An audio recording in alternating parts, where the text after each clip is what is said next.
तोरणमाळ इथं पर्यटन वाढवण्यासाठी जिल्हा प्रशासनाच्या वतीनं प्रथमच तोरणमाळ फेस्टिवलचं आयोजन। तोरणमाळ फेस्टिवलमुळे भविष्यात जिल्ह्यातील दुर्गम भागातील आदिवासी बांधवांचं स्थलांतर थांबण्यासाठी होणार मदत। नंदुरबार जिल्ह्यातील दुर्गम भागात असलेलं राज्यातील क्रमांक 2चं थंड हवेचं ठिकाण तोरणमाळ इथं पहिल्या तोरणमाळ फेस्टिवलला सुरुवात झाली आहे। 3 दिवस चालणाऱ्या या तोरणमाळ फेस्टिवलमध्ये पर्यटकांना आदिवासी संस्कृती, बोलीभाषा, परंपरांचं दर्शन इथल्या नृत्य लोककलेतून पर्यटकांना घडवून दिलं जाणार आहे। फेस्टिवलच्या उद्घाटन सोहळ्यात आमदार आमशा पाडवी, जिल्हाधिकारी मिताली शेट्टी यांनी पारंपरिक आदिवासी वाद्य आपल्या हाताने वाजवत या महोत्सवाला सुरुवात केली।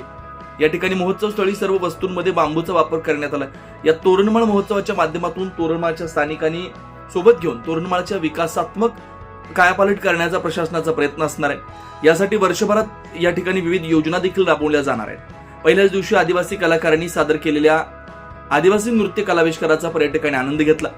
रोज या ठिकाणी पर्यटकांना नवनवीन गोष्टींची मेजवानी देण्याची योजना जिल्हा प्रशासनाने आखली आहे। तोरणमाळ फेस्टिवल हे नंदुरबार सारख्या आदिवासी बहुल जिल्ह्याच्या पर्यटनाचं प्रतीक आहे। प्रशासनाने या महोत्सवाच्या माध्यमातून पहिलं तोरण बांधलंय। आगामी काळात तोरणमाळ फेस्टिवल अधिक भव्य दिव्य करण्यासाठी प्रयत्नशील राहणार असल्याच्या प्रतिक्रिया मान्यवरांनी तोरणमाळ फेस्टिवल उद्घाटनाच्या प्रसंगी व्यक्त केल्या।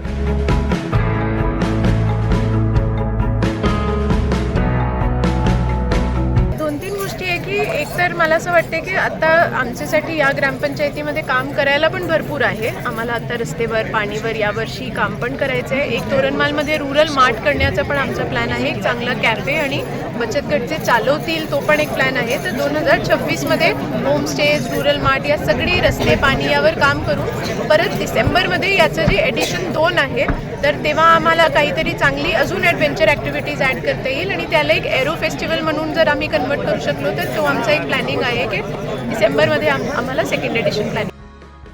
24 लाईव्ह महाराष्ट्र न्यूज साठी संजय पराडके, अक्कलकुवा, अक्राणी।